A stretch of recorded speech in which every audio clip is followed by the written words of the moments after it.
Hi, I'm Danger Dan Jers, the host and GM of the D&D Real Play podcast, D&D Dark.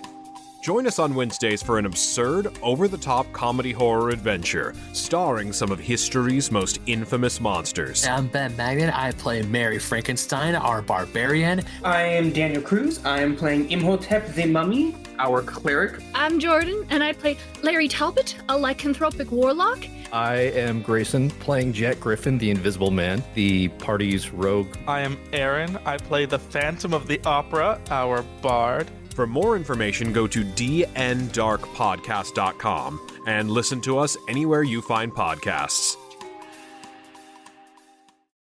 Let's go. Master of all things tabletop. With the Paladins of Podcast. They ruin the games you love by talking rules that suck, how to build kick-ass encounters, destroy worlds, and really get your players invested.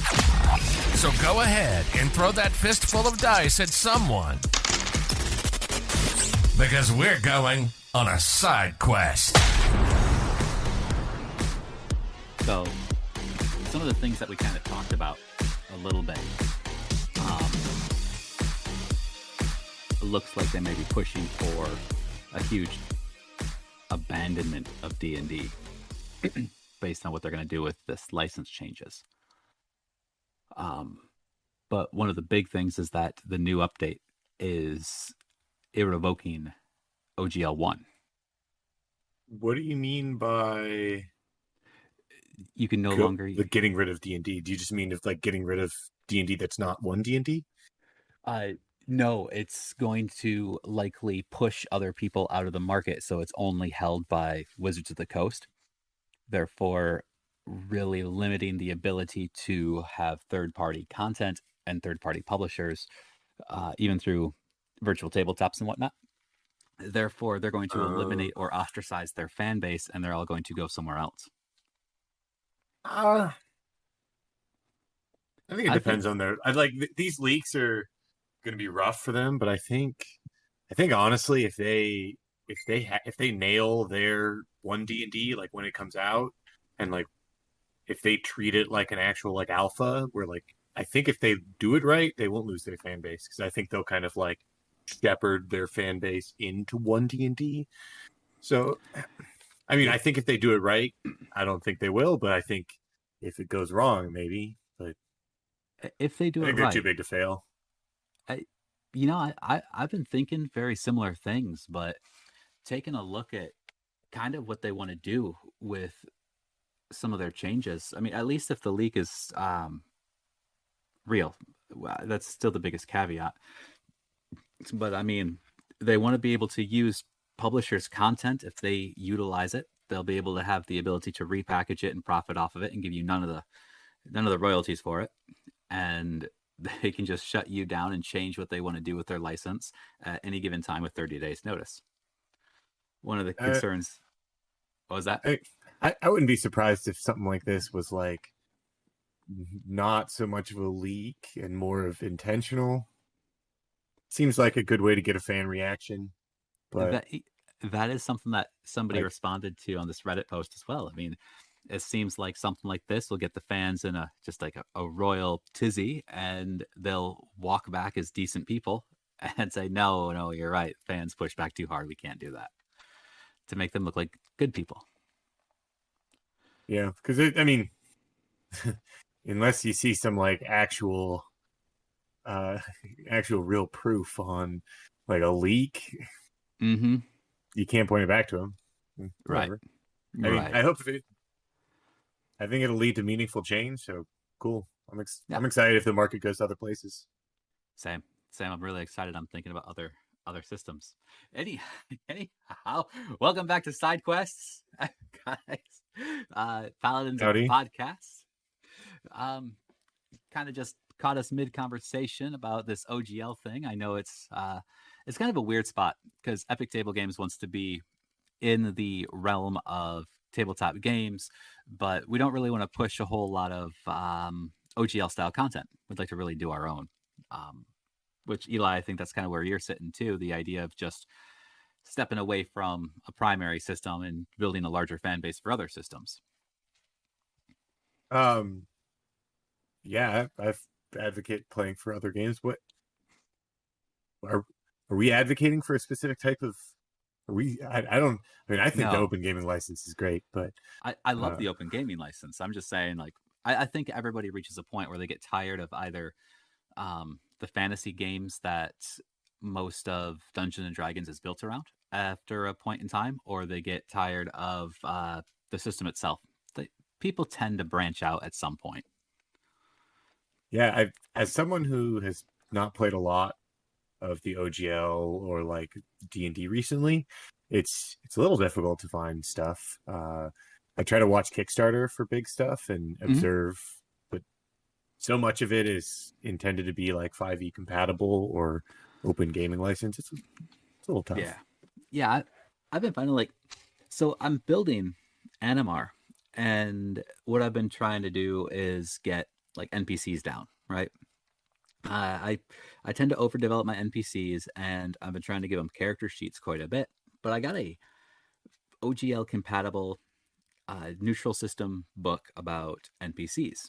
I'm like, let's take a look and see what this book includes. And it is literally just quick bio on these people. Like, that's all it is. Like, this is the kind of person they are. This is a little bit of their history. This is the kind of shit they do. Feel free to drop them in your game wherever. I'm like, damn, I could write books on NPCs. Like, I do think there is a world in which if the OGL goes away, that it might produce, like, at this point, when, like, maybe not if it went away like so many years ago. I think it's been great at bringing a lot of players and a lot of people into the industry. Yeah. But I wonder if the OGL goes away, if we'll see more innovation in both like ideas and game systems. I think it's absolutely possible. I mean, I've got an entire shelf of games that don't fall under the Wizards of the Coast OGL, and it's incredible. They all use different style of conflict resolution. Some of them are story based. Some of them are not D20 based. Some of them are more thought provoking than just, I want to roll a skill check for some things. And I like it. We've talked many times about how we think that the idea of enhancing your games means finding other things, stealing shit from other games. Essentially, that's the way we're going to put it. Do you read any like magazines or gaming production? It depends on if an article itself catches my attention. Did you used to read Dragon Magazine? Dude, yeah, so I pirated like every one of them, and I scoured through every article from issue 1 all the way through, what was it, 492 before they went quarterly and then finally yearly for 2 years. Yeah, it's definitely an archive, but I do like using Dragon Magazine. I love reading it. I got it on an archive. Yep. And I actually, at one point, I had a huge collection of, I think I had like 1 through 300. Like physical copies? Yeah, physical copies. That's badass. I was missing. Well, I didn't have 1, but I was close in the tens, and I had a huge number. It was awesome. I loved them. That's cool. I thought about starting my own like magazine style publication, just to kind of help give more ideas and slow filter news, but maybe in the future pipeline, because that is a lot of fucking work to do that kind of shit nonstop. Yeah, there's some pretty. I follow Knights of the Dinner Table, which is also a comic. It's also, I think it's great. It's got some D&D or some like gaming ideas. It does some reviews, and I think it's also funny. It's got some gems of traps. Now, traps are, I'm a sucker for a good trap. Does it follow Grimtooth style traps? And for those who aren't so familiar with Grimtooth only had deadly traps way back from AD&D. They were meant to kill, dismember, absolutely, completely annihilate characters with minimal possibility for success of getting out unharmed. Yeah, that's kind of what these traps are. They're pretty, but some of them are usable and some of them are just absolutely ridiculous. Oh, yeah. But I think that's the best ones. I think traps are the things that I like to read the most about in in publications. Some of them are just so I would just have never thought to use them, and then usually they have solutions or like ideas they'd suggest for trying to get past it. Some of them I'm like, never would have thought of that, even as a GM. Right. One of my favorite traps that I remember reading about was very similar to the pit trap, only instead of stepping on the trigger like before or midway through, it was a long corridor hallway, and the leader of the party would step on the trigger, and the hallway behind them for the rest of their party would fall. And I like that one. Grimtooth trap was, it's acid with a punji pit and absolutely zero way to climb out. So, what do you think about putting secret doors at the bottom of pit traps? So I got such a weird position on this because I think that in certain cases traps should be deadly, but I think if you don't give a player a way out, they're just going to be pissed off that they have to slowly die in the bottom of this trap. A trap door allows for a way out, and it's feasible.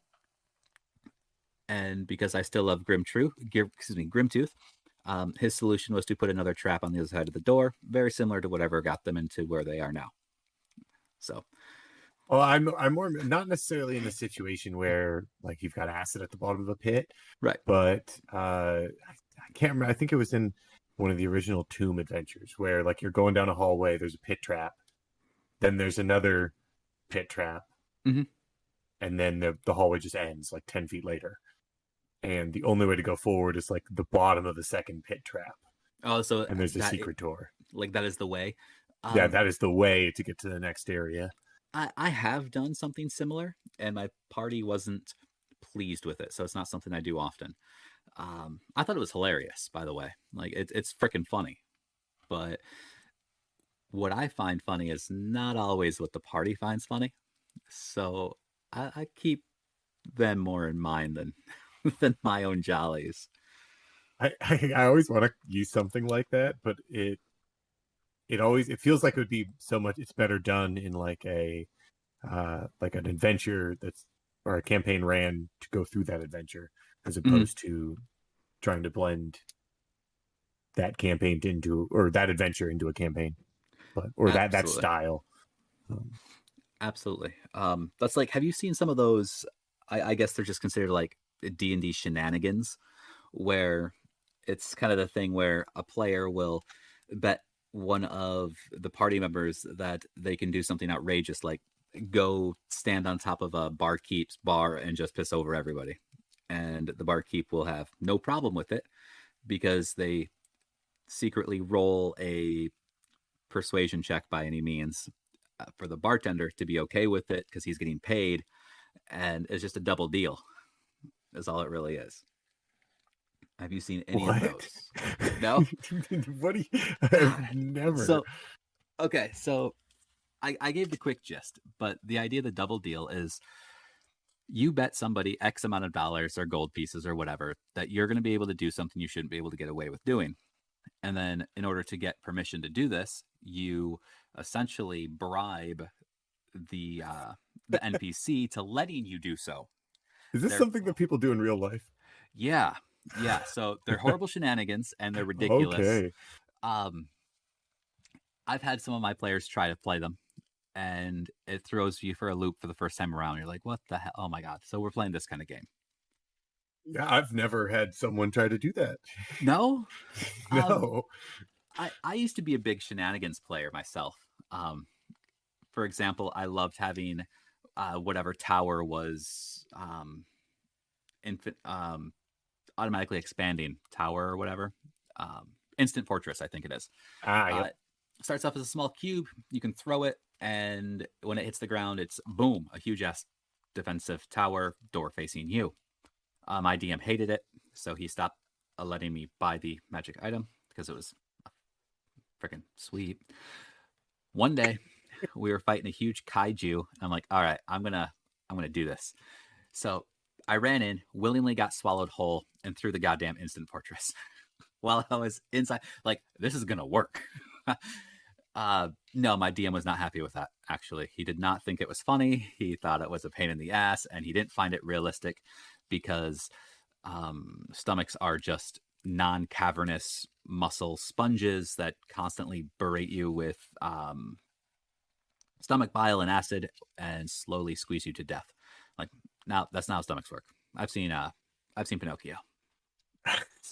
And so then all of a sudden we're debating the logistics of now that I've thrown this thing, which way would be oriented as down. And I'm like, well, honestly, because it's like a cavern, as long as I'm standing, whatever I'm standing on would be considered ground. So that would be down. And then it was the logistics of, well, the door is always facing me. So he didn't like that either. And then he did not like if I ran into the tower, I was safe from the outside effects of the stomach because I was in an enclosed space. All in all, he was not pleased with that shenanigan. Yeah, Bender, I'm sorry. I was fucking hilarious, Bender, but I get it now. I get it. I think shenanigans can be fun, but they have a time and a place. And yeah. Maybe it says something about my GMing style that I haven't had any quite so much shenanigans. But sometimes I think it's the player. I mean, you seem like the kind of guy who would really allow some shenanigans. Yeah, I will. If a player wants to do, I will let them. I'll let them do it. In fact, you mentioned something briefly in a text exchange we had about your yellow mold tea. Like, that was the route that they went, right? Oh yeah. So the player that had the yellow mold decided to brew a tea for the other players, and I decided that I would have them make a check on how they're preparing it, just to see if but they didn't have cooking, and they didn't have botany, and they didn't really have any any skills that seemed very relevant. So I just went along as if it was still poisonous. Nice. And because the other players had been, because this person was also covered in spores, and the spores slowly start to eat into your skin and give you like pus, and they start doing damage to you. Right. And the players for the past 2 days, every morning, they're like, Gibson, you're taking damage. Like, wash those wounds. Like, everyone else was fine. Like, and right. Gibson was just like, I'll do it my way. No. So for Gibson, this was Gibson's last hurrah at being like, I knew the mold wasn't dangerous. Let's make a tea out of it. So they made a tea, and they gave it to the other people, and Gibson drank it, and the other people were a little bit suspicious about it and started asking about the tea, and they saw the yellow mold. They made some checks to identify it, and then were like, Gibson, why are you drinking it? Stop chugging it. Like, please. They stopped drinking it.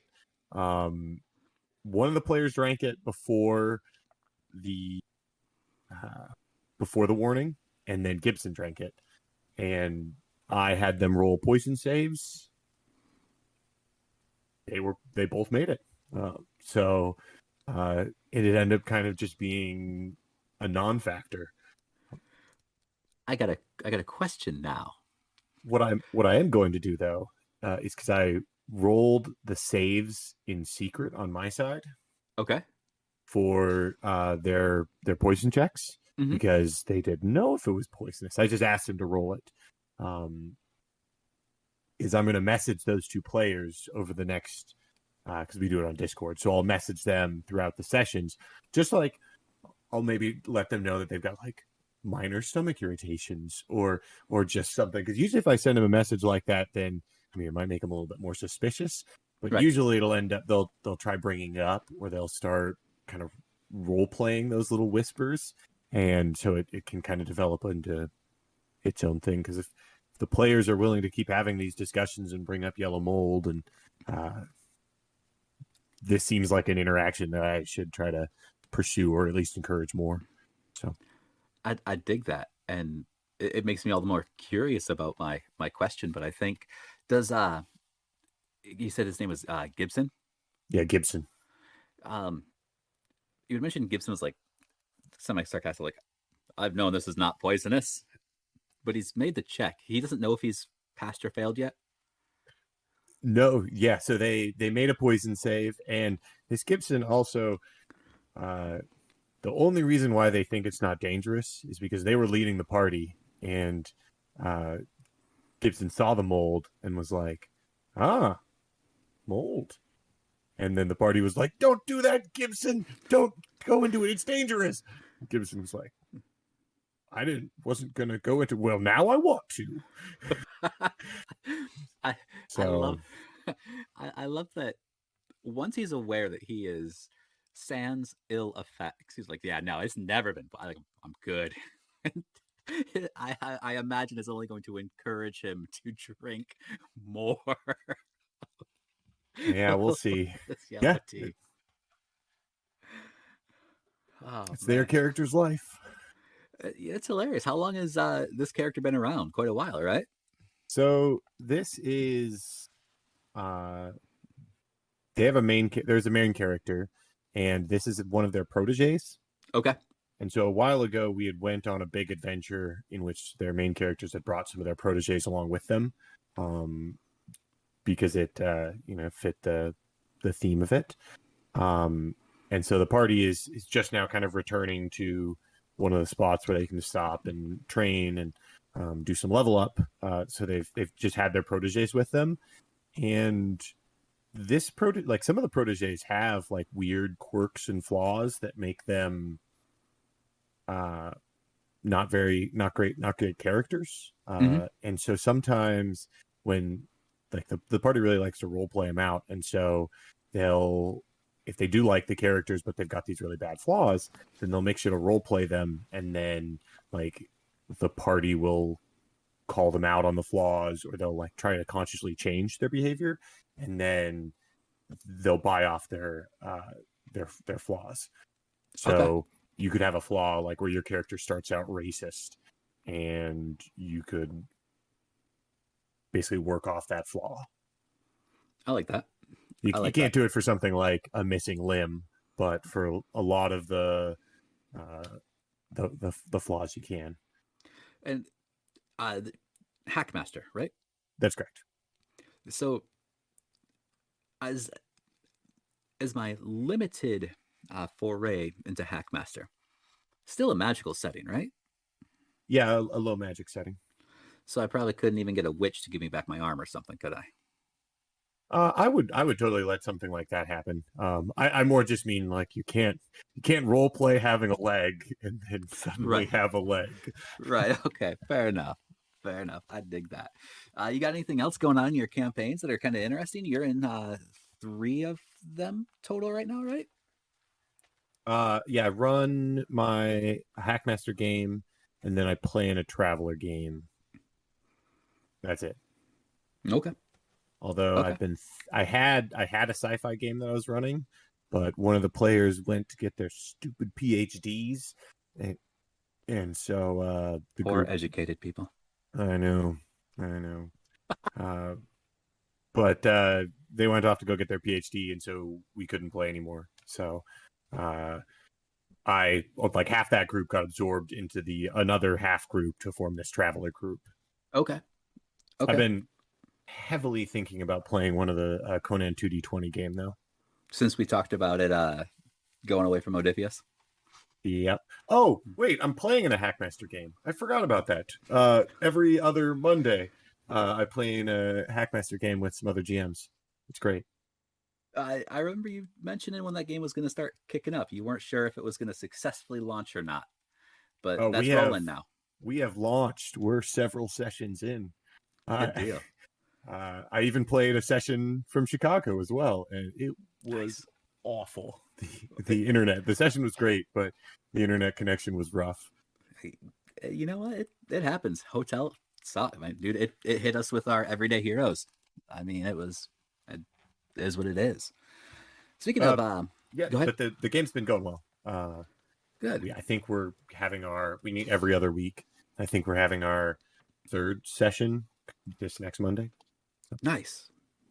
I got my, I don't know how to describe it for the audience. So I guess quickly enough, I have all my parties choose a team name, partially so I can help determine what party is on what day if I just schedule by team name. And this Saturday we have contingency heroes. I like it. Yeah. Did I tell everybody about the? I did. I got really excited because a huge screw up with the Rat Vault guy who was trying to give him a job, and they're like, "Yeah, we screwed this up. Is this how we did it right?" Oh yeah. So they're coming back on Saturday. Good. That's exciting. Yeah, and so their group name is the Contingency Plan. The Contingency Heroes. The Contingency Heroes. And what are the other groups' names that you have? The other group went for Twisted Justice.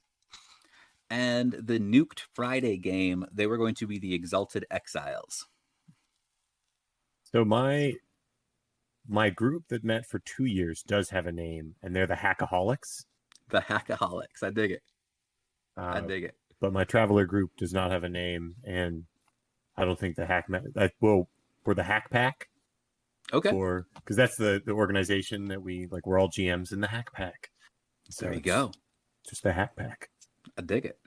I think I like the idea of team names after kind of watching I guess it's the Critical Role cartoon, Legends of Ex Machina. Mashima? It's on Amazon. Yeah. I think they've got a second season coming out. I think so. I really enjoy the cartoon. What from that show inspired you to name your groups? Literally just the fact that they had a team name and I didn't have to introduce an entire party of people when calling them out if they were to meet the king or queen. Oh, does your party in person, do they also call themselves that? Yes. Because ours, these are more names we have for our gaming groups. Oh, the same, because in the game, I think they're named Tim. Their group name is Tim. That's funny. So that's the only one I have is the one I run.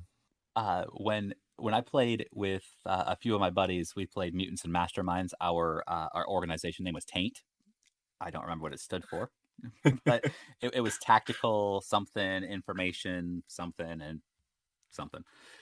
But my Twisted Justice group is great because they were talking about how they're this awesome ragtag group of heroes just starting out neighborhood style like Spider-Man. And they're like, we're Twisted Justice. And some old lady heard tainted juices.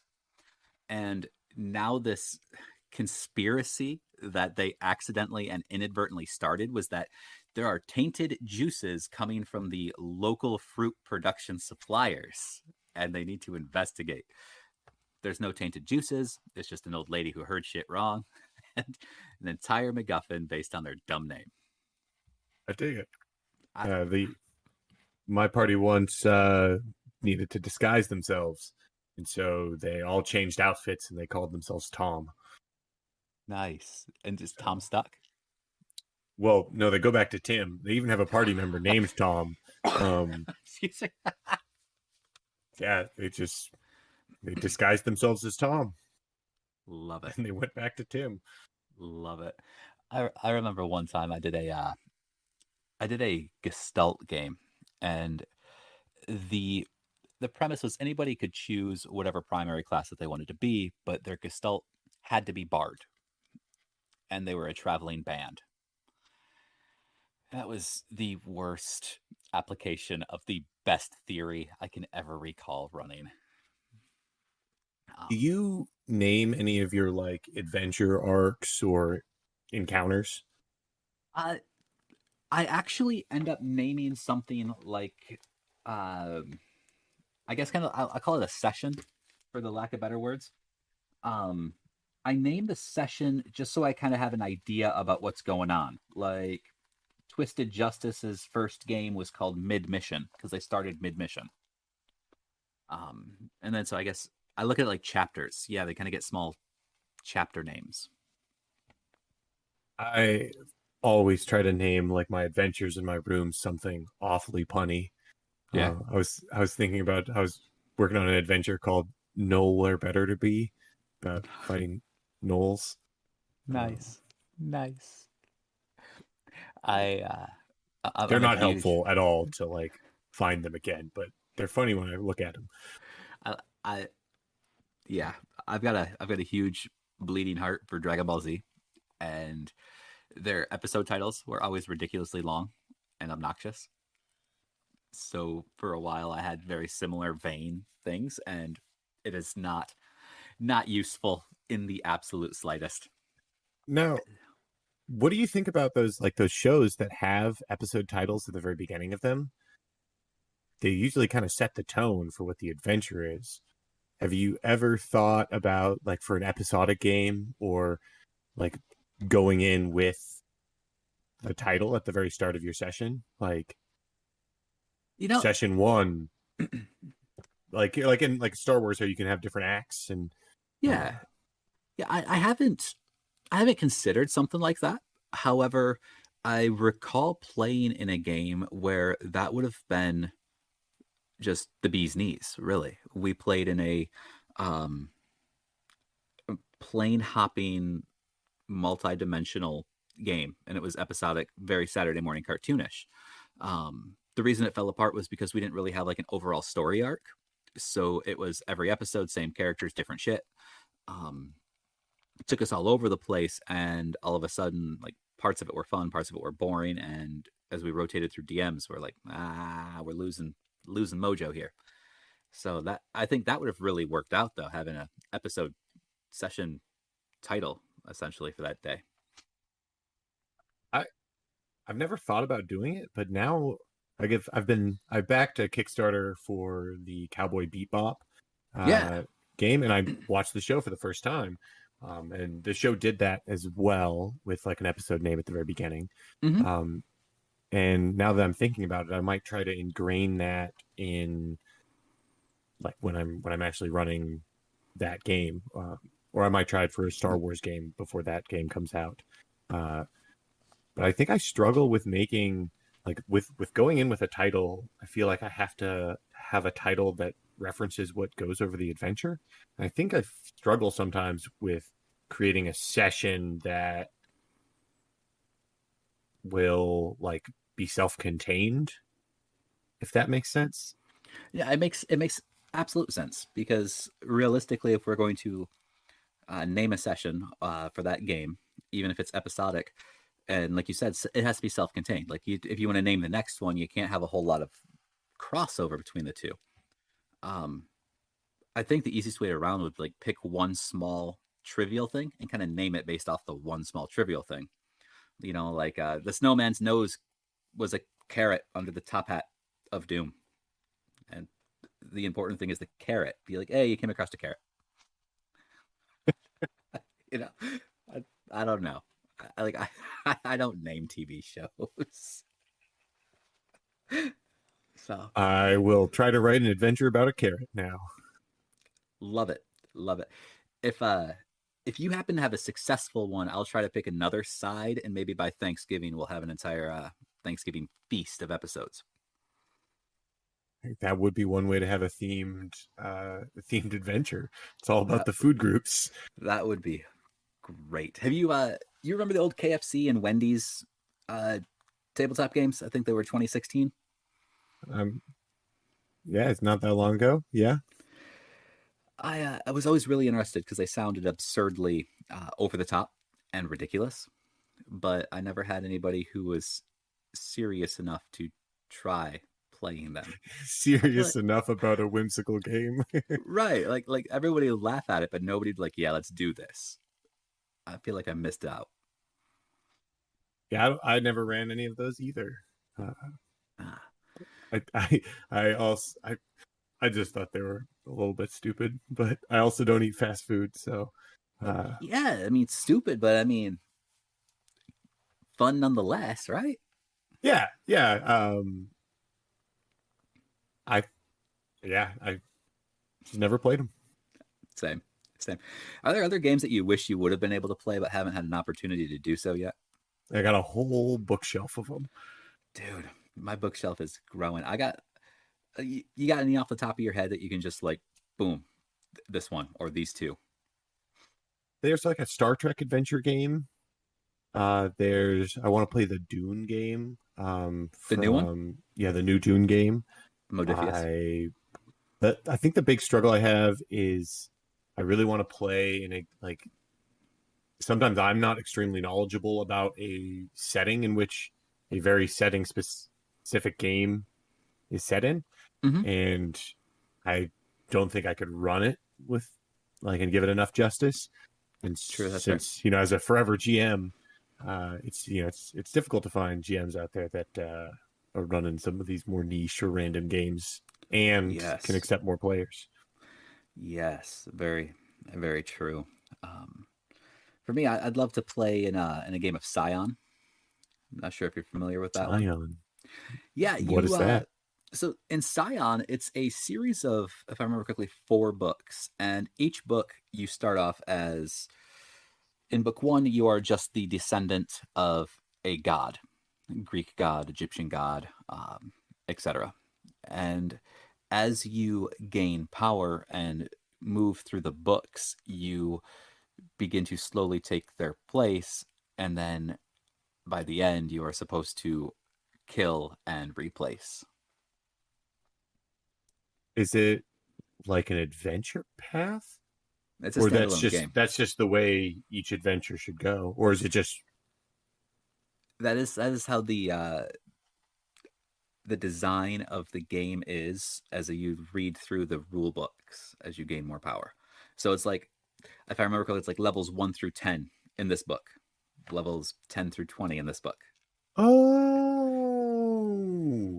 I really like that layout. It is intense. I really like it.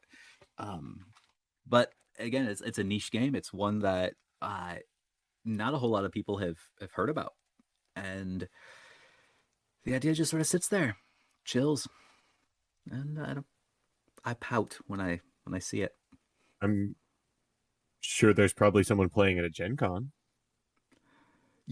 Every time I look at the schedule and list for things like that, that's the one that I forget about the most. There's so much shit going on, and I get excited about everything else. I'm telling you, that's the real time. I'm sure you could go there. You'd play a game.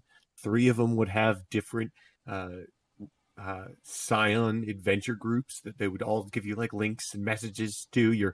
Then by this time next year, you're on all the message boards and playing all your games in Scion. I should check it out. One of my things when I go to Gen Con, especially when I went last year, because I was looking for something specific as media. I was there to cover news, do reviews and whatnot. So I didn't take any time to play much of anything in a guided situation like that. I did a few of the library games where I was able to just sort of check them out, learn how to play, bust them out. One of my favorite things, though, is the Library of Alexandria. And I wish more people knew that it was there, that it's every major con, the Library of Alexandria is generally available. And you can check out a physical copy of a book, and it's due back before the con shuts down. But RPG books, they're just donated. Old books, new books, massive amounts of copies of books, and their entire library worth of books is so big they generally don't bring it to every convention that they go to, especially when some of them are running on multiple conventions nationwide on the same weekends or so. I don't think I ever knew about that. That's awesome. Dude, if you get a chance just to even walk through next time you're at like Gen Con, or I think they're at Gary Con as well. I think they're at Dragon Con too, but I don't remember when that one is. I think it was in Utah. But Dragon Con? Is that? I think Dragon Con's Atlanta. It might be. I don't remember. I know there's one in Utah that I want to go to, and it's it's medieval themed, not tabletop game themed.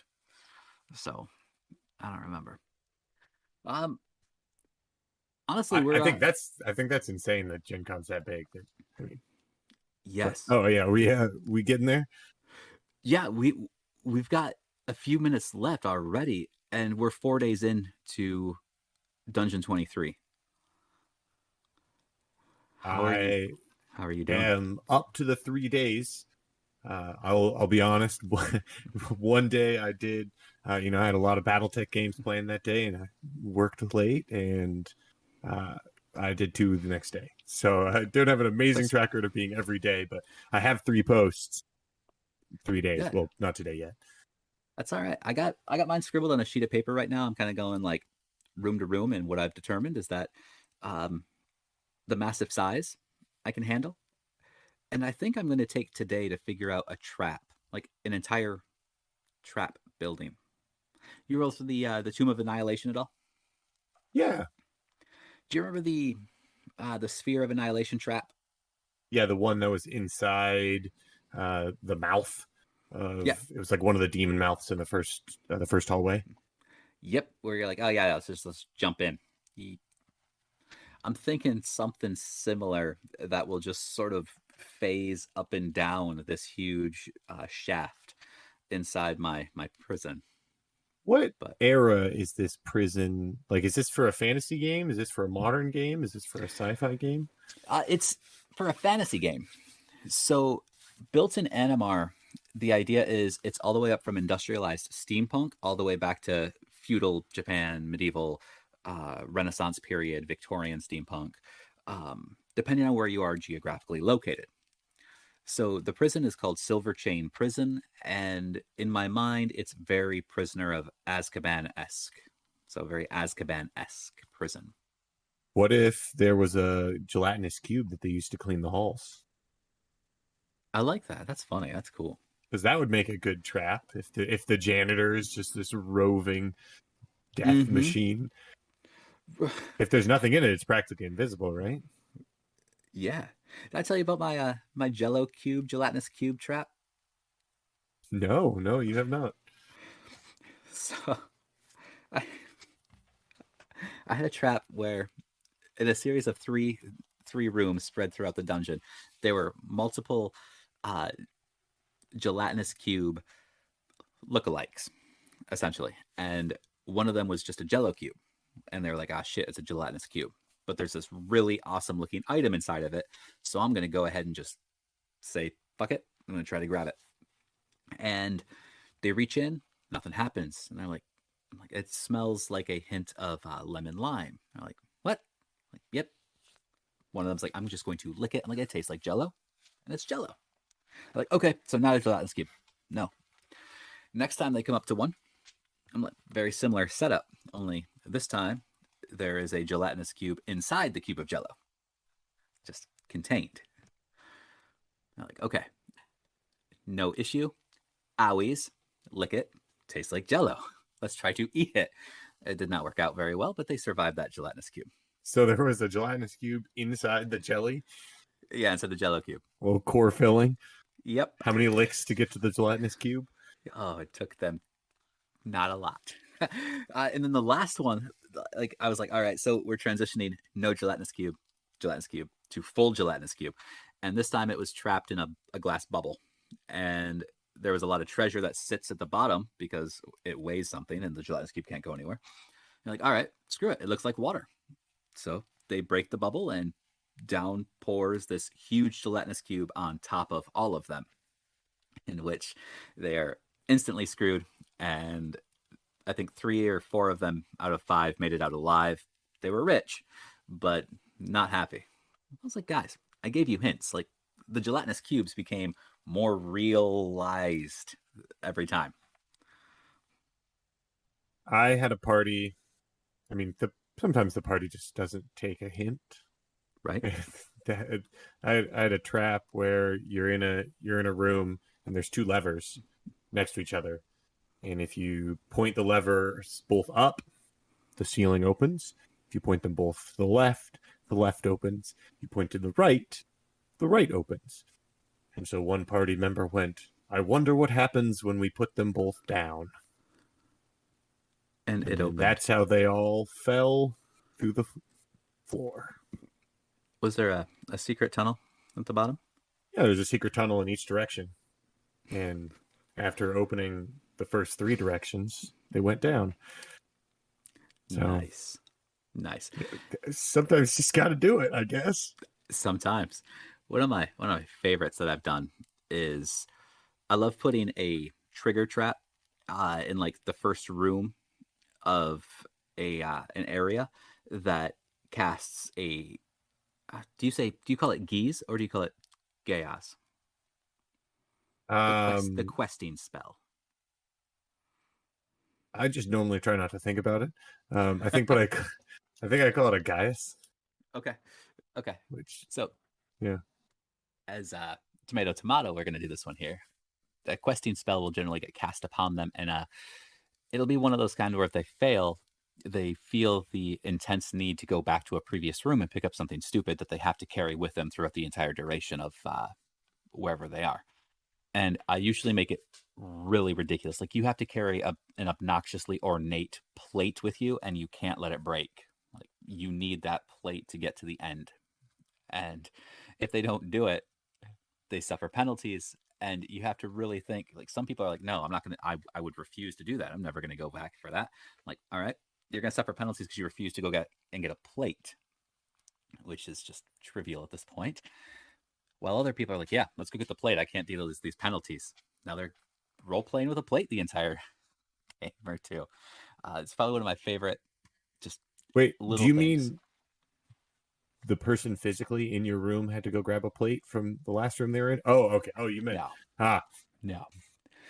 How much bullshit would that be, though? Could you imagine that? Like, hey guys, I showed up to the game, and like, yeah, but you failed that will save, bro. You need to go back and grab like a plate, dude. Go back to the last room in the house you were in. Grab something. You have to. Your character's holding that now.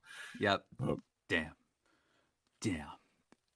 I think that's a great like quirk or punishment for that spell. I think it's in theme. I like it. It's just one of those things where it's like we're gonna start off with a minor inconvenience, and it's just gonna get worse from there. So, all right, Eli, anything that you want to add now that we're into the new year before we sign off on our first episode of 2023? Don't roll a 1. Just don't do it. Good advice. Yeah. Just be better than that. All right, guys. Check us out at epictablegames.com. See us next week at Sidequests. Go team. Okay, new intro. We've changed the name, and we're still using the word paladin. Paladin. I mean, it hasn't been used in the English language in about 200 years, but okay.